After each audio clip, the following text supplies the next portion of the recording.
जिनको headache facial pen होता है और वो ये कंफ्यूज होते हैं कि क्या ये न्यूरोलॉजिकल कॉज है। So what are the neurological causes for this kind of symptoms. अगर किसी को बहुत स्ट्रेस है, डिप्रेशन है, ये सारे मसल्स टाइट हो रहे हैं तो उसे मसल टेंशन या स्ट्रेस टाइप का हेडेक हो सकता है। बहुत बार पेशेंट्स को रेट्रो ऑर्बिटल पेन होता है isolated without any nasal symptoms, तब हमें क्या सोचना चाहिए?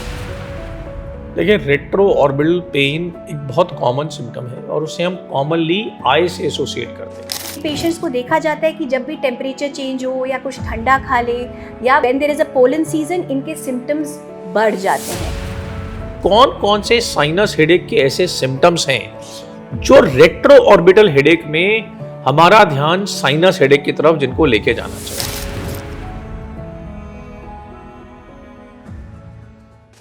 हमारी ओपीडी में बहुत सारे पेशेंट्स आते हैं जिनको हेडेक और फेशियल पेन होता है और वो काफ़ी कंफ्यूज्ड होते हैं कि वो किस कॉज के कारण है, whether it is an ENT cause और अ न्यूरोलॉजिकल कॉज।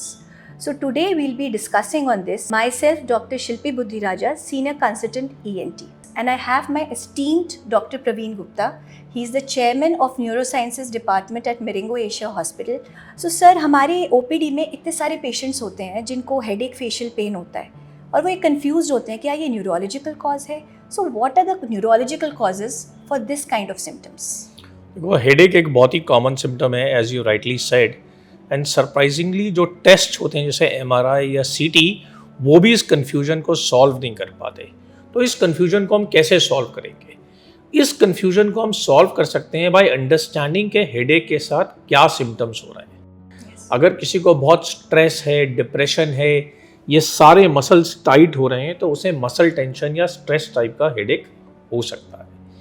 पर किसी को हेडेक के साथ नोजिया, वॉमिटिंग हो रही है, लैक ऑफ स्लीप, हंगर से हेडेक ट्रिगर हो रहा है, तो वो जनरली माइग्रेन है। उसको नॉइस से, लाइट से इरिटेशन हो रही है, ये भी सब माइग्रेन के सिम्टम्स हैं। ऑन दी कॉन्ट्रेरी, अगर किसी को नेजल डिस्चार्ज हो रहा है, नाक बार बार बंद हो रही है, ऐसा लग रहा है कि नाक से गले में कुछ ड्रिप कर रहा है, जिसे हम पोस्ट नेजल ड्रिप बोलते हैं, ये साइनस के सिम्टम्स हैं। अब पेन तो फोरहेड और फेशियल एरिया में ही है, बट हम पता लगा सकते हैं बाय एनालाइजिंग एसोसिएटेड सिम्टम्स कि पेन का कारण क्या है। Doctor Shilpi, what do you think are the commonest symptoms of a sinus headache? So the main symptoms that we see is a nasal congestion and nasal blockage. जब भी patient headache बजाता है उसके पहले ये हिस्ट्री होती है कि उसकी नाक बंद है। Usually pain is in the frontal area या फिर थोड़ा चीक एरिया में भी पेन हो सकता है। And as sir said, post nasal drip, yes that's a very common condition. Also जब ये पेशेंट्स बेंड करते हैं या ये पेशेंट मॉर्निंग में उठते हैं तो इनको काफ़ी सिवियर हेडेक होता है क्योंकि इनके साइनसेस में म्यूकस जमा हो जाता है and that causes the pressure headache. But बहुत बार पेशेंट्स को रेट्रो ऑर्बिटल पेन होता है isolated without any nasal symptoms, तब हमें क्या सोचना चाहिए सर? देखिए, रेट्रो ऑर्बिटल पेन एक बहुत कॉमन सिम्टम है और उसे हम कॉमनली आई से एसोसिएट करते हैं। बट चैलेंज ये है कि जो माइग्रेनस हेडेक होता है वो सुपरफिशियल टेम्पोरल आर्टरी के एरिया में होता है, जिसकी ब्रांचेस आँख के पीछे आती हैं, विच मीन्स के माइग्रेन का जो पेन है वो साइनस और आई के एरिया में लोकलाइज करता है। तो अगर पेन के ट्रिगर्स हैं जैसे कि sunlight, weather, stress, lack of food, lack of sleep, तो वो हमेशा माइग्रेन इंडिकेट करते हैं, क्योंकि माइग्रेनस हेडेक्स इंटरमिटेंटली आते हैं, कुछ देर रहते हैं, फिर 2 दिन नहीं रहते, फिर आ जाते हैं। या आपको ओवरहैंगिंग कांस्टेंट डेली डल हेडेक है जो कि स्ट्रेस से, ओवर थिंकिंग से जुड़ा हुआ है, वो मसल टेंशन या स्ट्रेस हेडेक भी कभी कभी वहाँ लोकलाइज कर सकता है। थर्ड चीज़, अगर आपके ब्रेन का प्रेशर बढ़ा हुआ है और ब्रेन की जो स्पेसेस हैं वो डिस्टेंड हो रही हैं, that can also cause pain behind the eyes. और स्पेशली ब्रेन प्रेशर क्योंकि सोते हुए बढ़ता है, एक साइनस हेडेक की तरह वो हेडेक भी प्रेशर की फीलिंग अर्ली मॉर्निंग में हाईएस्ट होती है।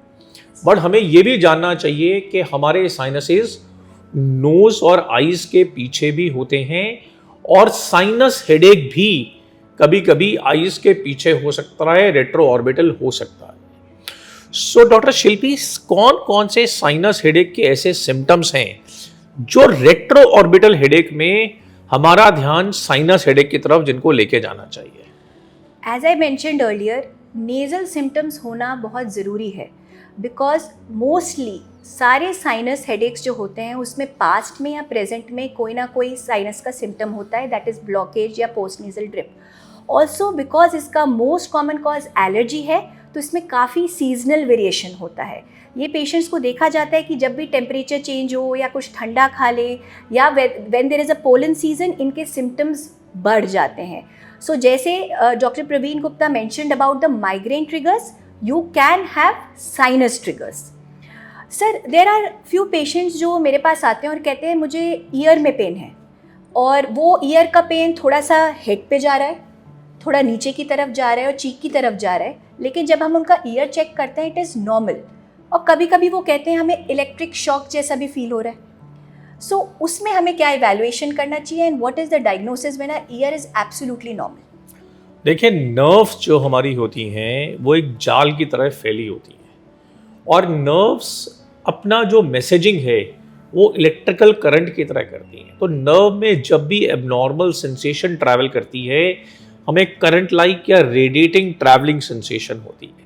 तो जब भी पेन एक एरिया से स्प्रेड करता है, स्पेशली करंट लाइक फैशन में, दैट इंडिकेट्स न्यूरैल्जिया या न्यूरोलॉजिकल पेन।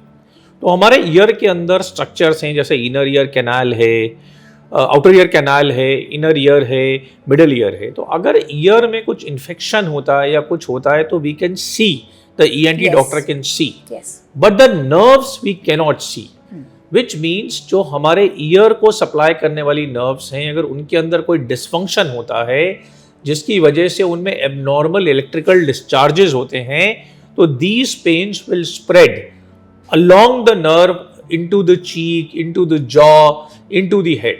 तो जनरली जब भी ऐसे current like sensation, tingling, numbness जैसे पेन्स हमें होते हैं और डॉक्टर को कुछ दिखाई नहीं देता, तो they indicate neuralgiform pains, and depending upon the location we can have various types of neuralgia, trigeminal neuralgia, glossopharyngeal neuralgia, which indicate ये एक नर्व पेन है, और ये पेन किलर से नहीं, नर्व्स की दवाई से यूजुअली ठीक होते हैं। हम लोग इस बारे में डिस्कस करना चाहेंगे कि MRI और CT स्कैन के साथ पेशेंट हमारे पास बहुत बार आता है, और MRI में हेडेक का कोई कॉज निकल के नहीं आता, उसमें माइल्ड साइनोसाइटिस होता है, और CT स्कैन में जब हम कोरिलेट करते हैं तब भी कोई फाइंडिंग्स नहीं होती। तो ऐसे पेशेंट को हमें क्या समझाना चाहिए? देखिए, MRI में साइनोसाइटिस एक बहुत ही कॉमन इंसिडेंटल फाइंडिंग है, because sinuses are exposed to air. तो माइल्ड साइनस इन्फ्लेमेशन और some fluid in the sinuses can be absolutely normal finding. अगर आपको साइनस के सिम्टम्स हैं, जैसे कि nasal blockage, frequent nasal dripping, post nasal drip, that means कि वो साइनोसाइटिस जो आपके MRI में दिख रहा है वो सिग्निफिकेंट है, सिम्टोमैटिक है। अगर आपको ये सिम्टम्स नहीं हैं, दैट मीन्स वो साइनोसाइटिस एक इंसिडेंटल फाइंडिंग है और सिम्टोमैटिक नहीं है। और सबसे इंपॉर्टेंट बात है कि पेशेंट एक बॉडी है, एक ही पर्सन है, उसको एक साथ दोनों हेडेक भी हो सकते हैं।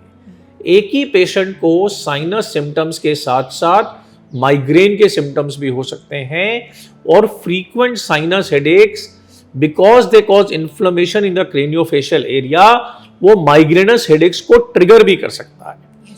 इसीलिए पेशेंट की बात को सुनना, उसके बोलने को ठीक से एनालाइज करना एक डॉक्टर के लिए पेन का डायग्नोसिस बनाने के लिए बहुत जरूरी है, क्योंकि पेन बॉडी की तकलीफ का सिम्टम है।